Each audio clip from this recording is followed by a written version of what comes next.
Aqui na página 12, a gente já começa falando, né, a dinâmica da guerra. Ela coloca dois pontos aí pra gente. Que a guerra, ela teve como principal motivo, né, a corrida imperialista. Você já sabe o que é isso, que a gente já falou em outra aula, né? Então, a corrida imperialista foi aquela que justificou a Primeira Guerra Mundial, né? Por que ela foi mundial? Porque havia interesses pelas potências europeias em dominar o mundo, né? Cada uma a sua região. Então, esse é o primeiro ponto, né? O segundo ponto, gente, é outra característica da Segunda Guerra Mundial foi justamente o fato de ela estar dentro de um contexto de industrialização. Então, marca essa guerra o uso de novas armas bem mais desenvolvidas, o uso de armas químicas, armas com poder letal maior, uma letalidade maior. Então, isso é uma novidade na Primeira Guerra Mundial, uma novidade terrível, mas que marca esse conflito, ok? Aí depois a gente começa aqui a falar sobre as fases da guerra no livro de vocês, aí na página 12 ou 13. Deixa eu ver aqui, página 12 ainda. A Primeira Guerra é dividida em três fases: a guerra de movimento, a guerra de trincheira e a reviravolta final, marcada pela entrada e saída surpreendente, algumas vezes, de alguns países. E essas entradas e saídas acabam influenciando o resultado no fim da guerra. Então, gente, a primeira que vai mostrar para vocês aí é a guerra de movimento. O livro destaca para vocês aí a disputa entre a França e a Alemanha pela região da Alsácia-Lorena, né?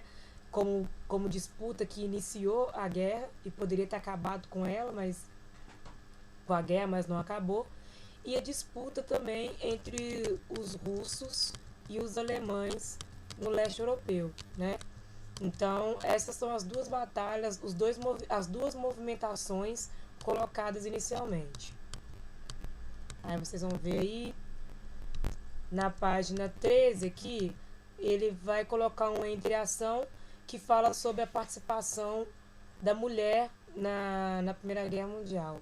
Bem, gente, com a Primeira Guerra Mundial, com os homens indo à guerra nos campos de concentração, inclusive perdendo sua vida, né, nos campos de concentração, a mulher, ela sai do ambiente doméstico, ela é convocada a trabalhar, a sair do trabalho doméstico para o trabalho fabril.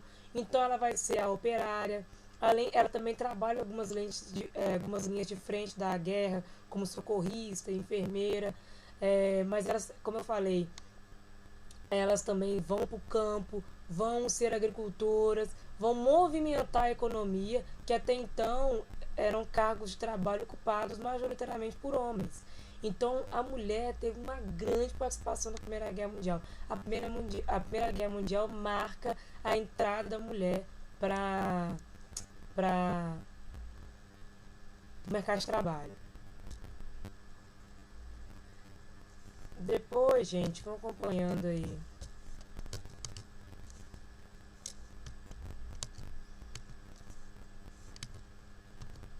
Na próxima página, começa a falar sobre a segunda fase da guerra, né? Que é a guerra de trincheiras. Um tipo de guerra desgastante, né? Exaustivo, que levou à morte de muitos soldados, exaustiva psicologicamente. A trincheira é uma forma de defender-se, né? Tá vendo aqui, mostrando a imagem? E de atacar. Mas de uma forma muito desgastante. Os soldados ficavam dias entrincheirados aqui. Então, quando eles saíam para o ataque, eles poderiam ser alvejados por essas metralhadoras de longo alcance e que disparavam diversos tiros num tempo muito curto. Então, essa incerteza se ia viver depois de sair da trincheira abalava muito psicologicamente os soldados e isso gerou um desgaste que é significativo na guerra, tá bom? Então, esse foi aqui está a imagem do livro mostrando o que era uma trincheira.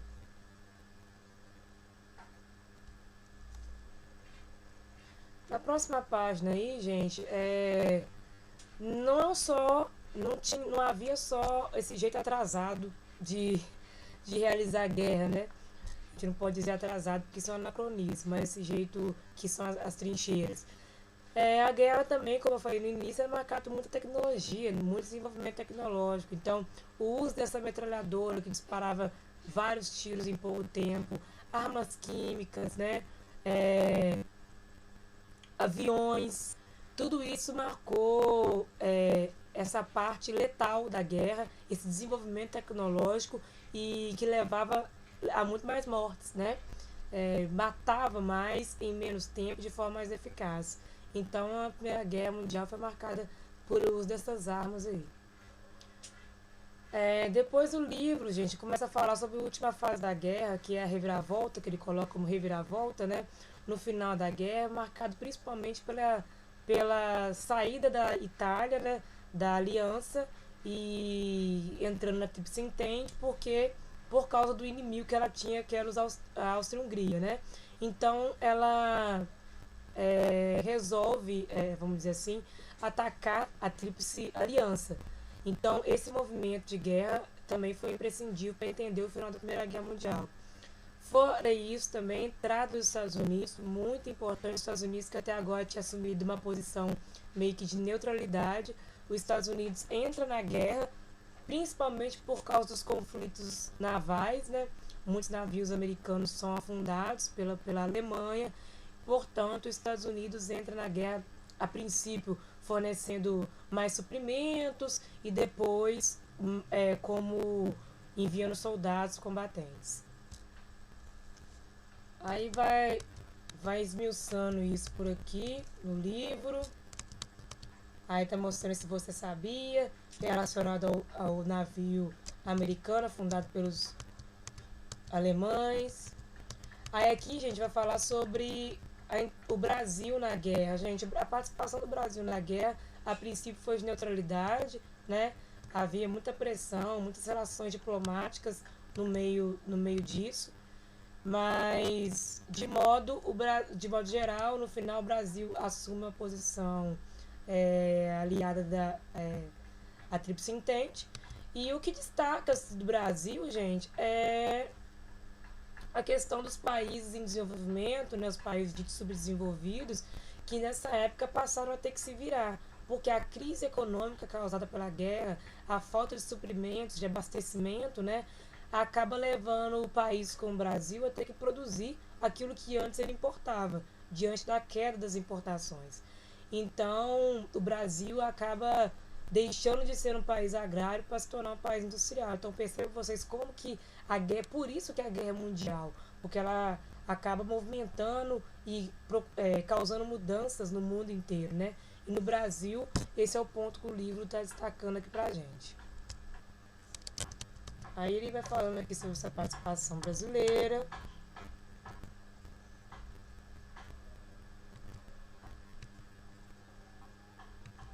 Aí mostrando aqui essa relação bem dúbia, né? Bem dual. Ou seja, o Brasil meio que sem saber o posicionamento dele, né? Aqui no final mostra isso bem claramente pra gente. Depois disso, não tô conseguindo marcar não, gente, mas vamos seguindo aqui. Aí no final, ele começa a falar do final da guerra, marcado também pela saída da Rússia. A Rússia, que a gente vai ver daqui a pouco, né, tá imersa numa revolução que culmina com a entrada dos bolcheviques no poder. E em 1917, a Rússia sai da Primeira Guerra Mundial, assinando o Tratado de Brest-Litovsk, tá escrito, peraí, deixa eu só marcar aqui.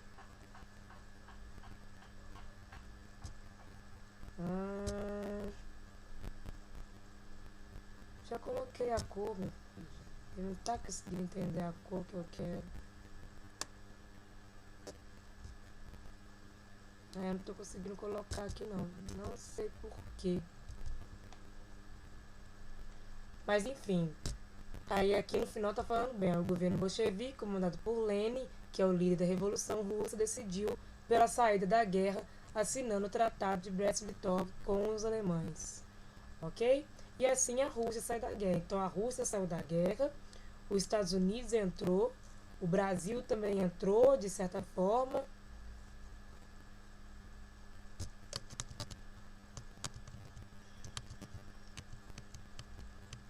Aí aqui vai falar com mais detalhes sobre a entrada dos Estados Unidos na guerra. Não vou empreender, vocês vão ler isso aí. Gente, os efeitos da guerra. O fim da Primeira Guerra Mundial vai marcar o início da Segunda.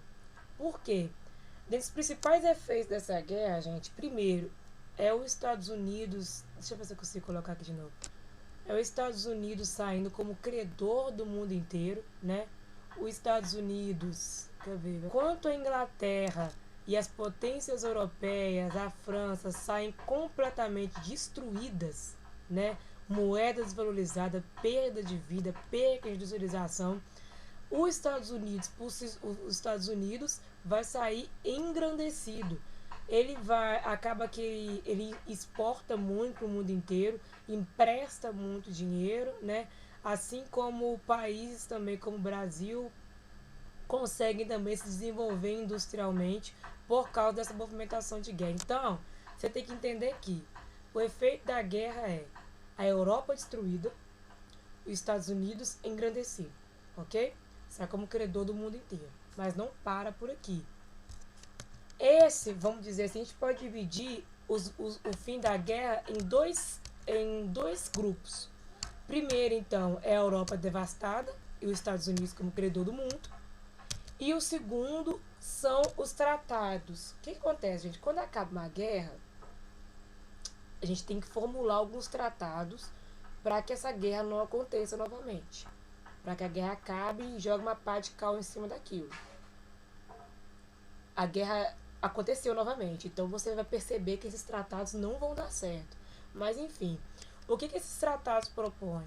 A maioria deles propõe colocar a Alemanha no chinelo, né? A Alemanha sai humilhada, sai devastada, ela tem que pagar indenização de guerra, ela tem que restabelecer territórios para os inimigos, ela perde colônia, ela tem que se desarmar, não pode mais ter exército só para defesa mesmo do território, defesa nacional, ou seja, ela sai humilhada, ela sai com ódio dos países, até que se entende. Então, isso é indispensável para vocês entenderem por que a Segunda Guerra Mundial vai começar. Aí vem até esse mapa para vocês mostrando as regiões que a Alemanha perdeu. Aqui uma série de tratados, inclusive um tratado aqui que vai dar pano para manga, que é a formação da região da Palestina e do Iraque, do Líbano, da Síria. A gente vai ver falar sobre isso, tá? Esse ano ainda, no final do ano, se Deus quiser. Mas esse tratado aqui é um tratado que vai dar pano para manga. Então, acontecem uma série de acordos que vão acabar colocar uma pá de cal na Primeira Guerra Mundial. Além da criação também aqui da Liga das Nações, né? Uma organização internacional para estabelecer a paz. Só que não, né? Que isso não vai acontecer, porque os conflitos vão continuar na Segunda Guerra Mundial, ok?